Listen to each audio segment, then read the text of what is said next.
You're listening to Just Asking, where we discuss the subject that everyone wants to talk about without really knowing how to talk about it.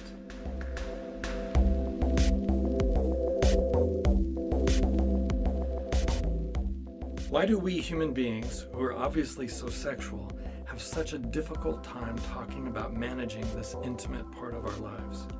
We talk about managing our money, we manage our careers, our diets, and even our stock portfolios. Yet when it comes right down to it, we really don't know how to talk about managing our sexuality. And certainly, we don't know how to talk about doing it intelligently. So that's exactly what we talk about on this show. Welcome to Just Asking, a safe place where we talk about human sexuality. I'm Stephen Ng, and in my decades of working with people who have sexual problems, I've learned that we can all manage our sexuality better, more intelligently.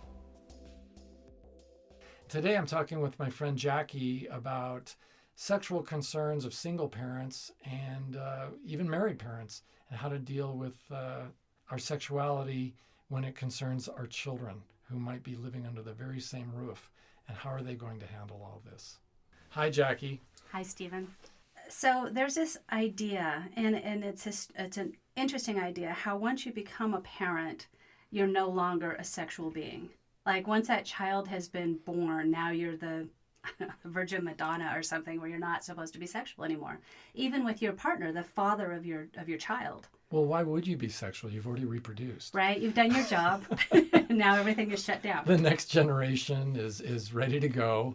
And according to some, the body has a way of shutting those things down. So that's what I understand. Yeah. So I think that started with St. Augustine, and his idea was that sex, since the fall in the garden, was always a sin, and that there was no way to have sex without lust, and therefore it was always morally compromised. And it's something that two people do to have sex, but without the goal of procreating, there's really no justification for that sort of naughty behavior. And we still have a lot of that thinking permeating our consciousness now. So it makes it really difficult for some parents, at least, to go ahead and maintain what was a normal sexual life for them before they ever had kids. And that doesn't even count the people who end up sadly getting divorced and they're single and have custody of their children. And then what are they supposed to do? Right. So let's just talk about the married people for a while, because I think these are huge issues, both of them. But so you've had your child, they're a couple of months old now, and still no sex. Right. And I've talked to people from different religious backgrounds and from no religious background, and it's sort of funny how these beliefs are sort of in the air floating around us, because no matter whether people have a religion or they don't, we don't get to blame religion. It's about us and the choices that we make. And for some men in particular, it's not always women, by the way. I mean, it's just as often, I think, the man who thinks, well, that was okay for us to do that wild stuff back in the day, but now she's the mother of my children. I can't do that act with her, on her, around her, or doing any of the other stuff we used to do, because she kisses my children with that mouth, and that's just not okay. So we have to knock that off. And then, because of the Madonna whore paradigm, and in that, I think I should maybe explain what I mean by that. In the Madonna whore paradigm, once you're a mother, you become sacred. And again, whether we're religious or not, you become a sacred person as a woman in the eyes of some, and perhaps in women's own eyes occasionally. And then the wild, crazy stuff you used to do in order to have a fun and intimate relationship and to get pregnant in the first place, all that stuff goes out the window, because now you are in this Madonna position. And so then for the man, that means that really all that really crazy, naughty sexual behavior that he was engaging in before, he has to find another woman with whom he can have that sort of, what would you call it, truly relaxed intimacy where he can simply be who he is, talk about what he's thinking about, share his feelings, talk about his sexual fantasies, and all without the pressure of being shamed or scorned, or I can't believe you're so sexually fixated, or is that all you ever thinking about?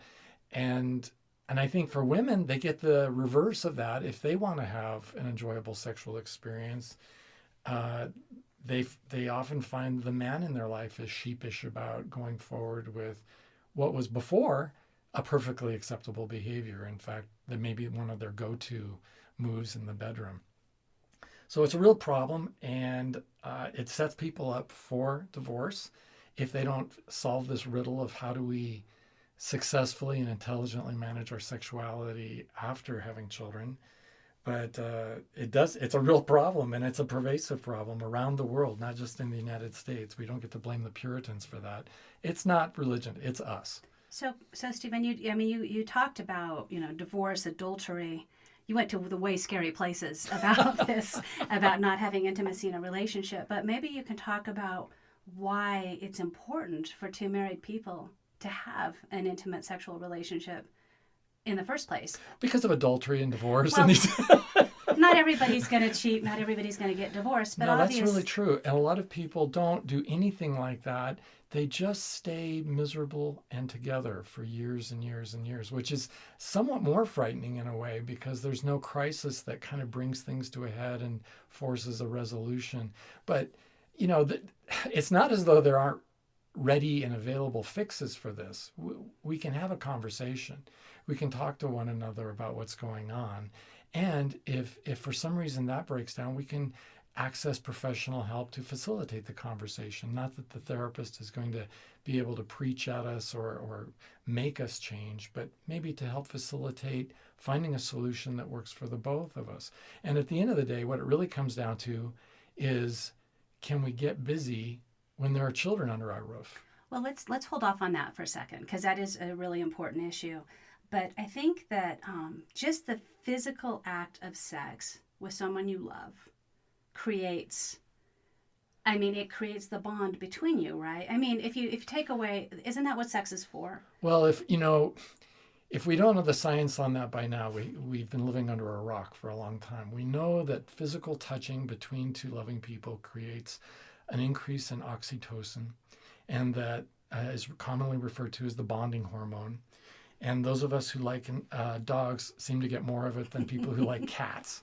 But we get even more of it from touching our own children. We get it from squeezing a newborn baby. We get it from touching one another as couples in a relationship. So it's extremely important because, again, biology is destiny. We are in these bodies, and our bodies are giving us messages all the time. And if I don't feel safe, if I don't feel desired, if I don't feel desire directed toward my partner, the whole thing is not going to happen. So there's more reasons to have sex for sure than just having a great orgasm, right? Or even a mediocre orgasm. I mean, there are great reasons to have sex because for a lot of us, it is the most primal way we have of sharing with someone, I like you and I so want to be with you. And I am open to everything you have to give. And I open my body up to you in this way because you're special to me. And if we don't have those messages going out, we're all missing something very vital in our relationships. And even to the point where you talked about how men they view their wife as a mother now and not accessible sexually. But maybe what she's feeling is that she's no longer sexually desirable. She's put on the weight with a baby, and maybe it hasn't gone off, and now her husband doesn't want to have sex with her anymore. And so her own self-esteem is going to might get affected, and obviously that might affect her willingness to initiate sex. Or to participate in any kind of really carefree manner because she has some new inhibitions. Maybe her breasts have changed, her skin has changed. It's no longer as elastic as it was. And let's face it, she isn't exactly the same physically as before she ever got pregnant. But in over 20 years of counseling with thousands of men, I want to tell the women of the world, I have never met one husband who didn't desire his wife after she had a baby. That the physical changes were utterly irrelevant to him. So maybe they need to tell them. Well, maybe, or maybe women could say, this is really my problem. I really need to get over this. Well, it's funny. On the way over here, I was listening to a Billy Joel song, Tell Her About It. Mm-hmm. And I was singing along with it. And the words just struck me because it was, yes, you love her. Yes, you want her. Yes, you want to be with her. But if you don't tell her that, if you don't show her that, she doesn't know. And then she has to wonder, and then she might go find it someplace else.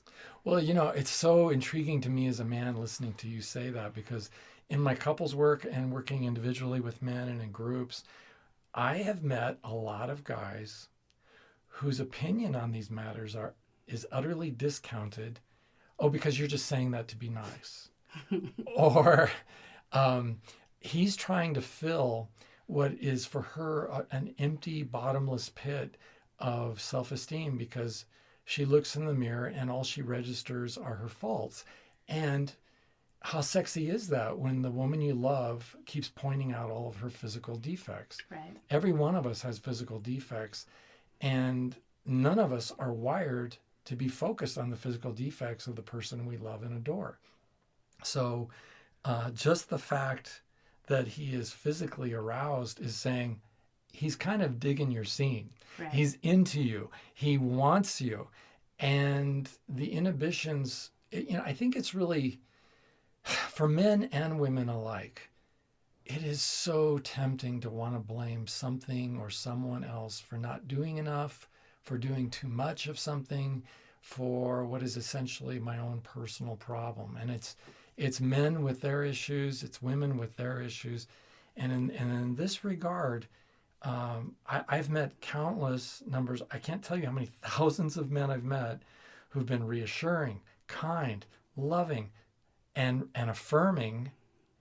And she can't believe him because, well, you're just saying that because you want to get laid. So women need to back off too.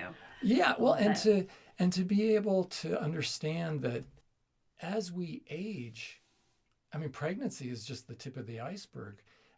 There are decades ahead of us, hopefully, where no matter how well we take care of ourselves, no matter what the local plastic surgeon does for us, we are going to show the effects of aging. Right. And there's a very powerful force going on with the most powerful reinforcer we have, which is orgasm, and the principle of systematic desensitization, wherein every time I'm looking in her eyes, she's touching my shoulder, we're having sex or an orgasm, we are each imperceptibly aging day by day by day. But I am being rewarded with that most powerful reward we have by my interest in her. And I've talked to men in their 80s who are excited to touch their wives who are also in their 80s and in wheelchairs. And he's on crutches and they can barely move, but they can't wait to get into each other's arms. Now, sometimes they have a little help with, some modern medicines for him to get an erection, or they use lube in a can to make it all work. But the point is, they're still, no matter how old I get, no matter what my physicality, I'm still a sexual being. And if we've been together 20, 30, 40 years, obviously we've aged, but we still find each other very attractive, or at least we have the capacity to. Now, if I'm a woman who is preoccupied with every wrinkle and every little bit of sagging fat, which I think of more as sexy fat, if that's going to really inhibit me and make it really difficult for me to relax and enjoy sex and sexual intimacy of any kind. So I think guys have a responsibility for being loving and affirming and telling the woman they're in love with how beautiful she is. But if she can't believe him, if she thinks he's just trying to be nice, that's like taking a bouquet of flowers that have been offered as a gift and then throwing the flowers on the floor. No, you're just saying that. No, you don't mean it. I know it's not true. Well, to just take a deep breath and say, thanks, honey. Right. So we've talked about why it's important for the marriage, which is obviously a strong marriage is important for the children. But why is it important for children to understand that their parents are in love with each other, that they haven't just become these one issue people now who are only parents? Like, why is it important for kids to understand that their parents love each other and have a physical relationship? This could be a conversation all on its own because it's so multifaceted. One of the biggest, most important things for children to be disabused of, one of the ideas that children need the most help getting over, is that they are the center of the universe. And that goes for our very young children, and it goes all the way through the teens and into the 20s. To realize that mommy and daddy had a life before I ever came along, and that they have a dimension to their intimacy that I have no part in whatsoever.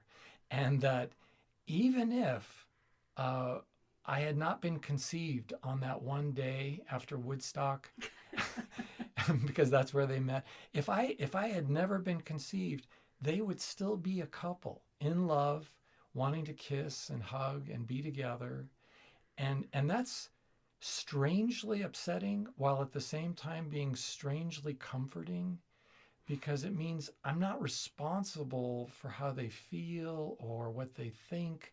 I'm just sort of responsible for growing up as a kid and for learning all of those important skills kids are supposed to learn, like how to play, how to pick friends, how to take care of my own life, and how to learn how to talk and share and have conversations and set boundaries and defend my boundaries.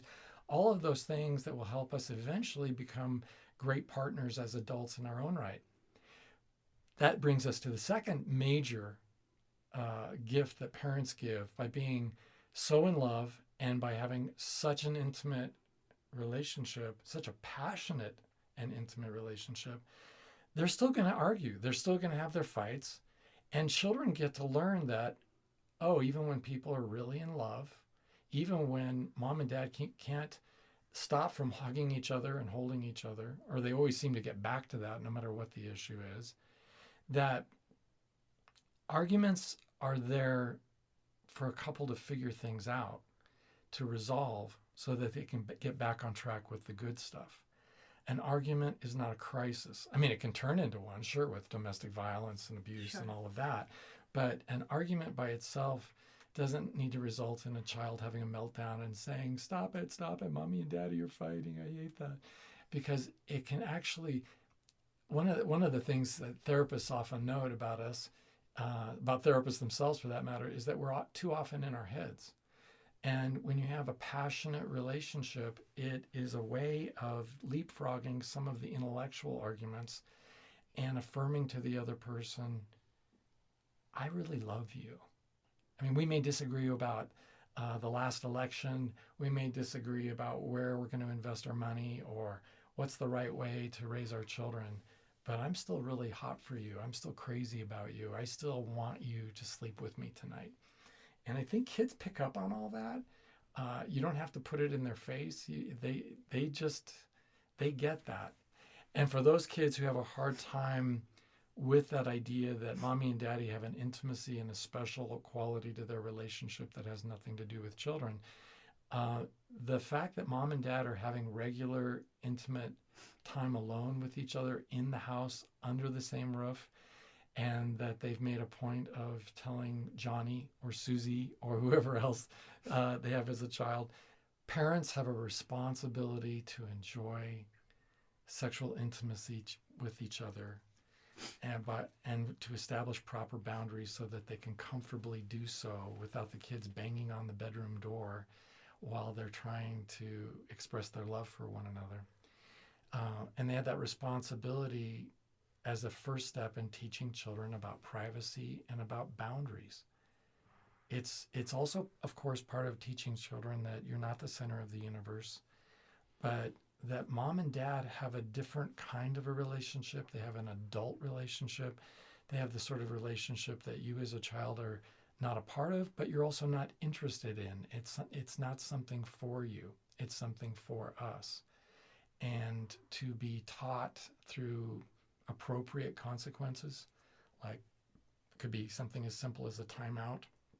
No, when mom and dad go into the bedroom and lock the door, that means they don't want to be disturbed. They've already taken care of us. We're going to be okay, whether it's 3 minutes or 30 minutes or 60 minutes. We're going to be just fine. There's not an emergency here. There's nothing we need to do about this except just leave them alone. So what do you do if you are getting this advice maybe a little late? And you've already established that your children are the center of the universe and you haven't had sex with your partner for a year, what do you do then? That's a really great question, because that is the reality for millions of people. And I think the first thing I like to do in a situation like that, whether it's this issue with children or it's a similar issue with adults, is once I've realized the big mistake, is to go to the offended party and apologize. And in this case, it'd be apologizing to my children and saying, kids, I want to tell you I'm really sorry about something.